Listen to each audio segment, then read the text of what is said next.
आप जो गुरु शब्द लै लेते हैं असी गुरु वाले हो जाते हैं। जो गुरु वाले हो जाए फिर गुरूर का तो काम ही ना रहे अंदर।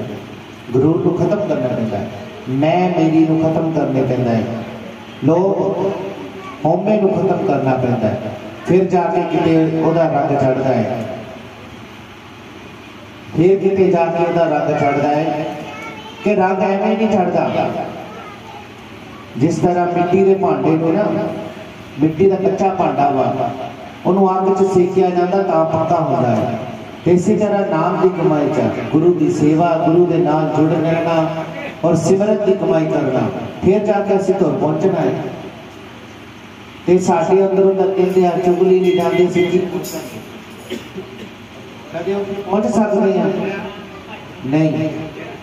इस करके नाम की कमाई करा करो, जकारा पाना वाली चीज़ दरबार की जय।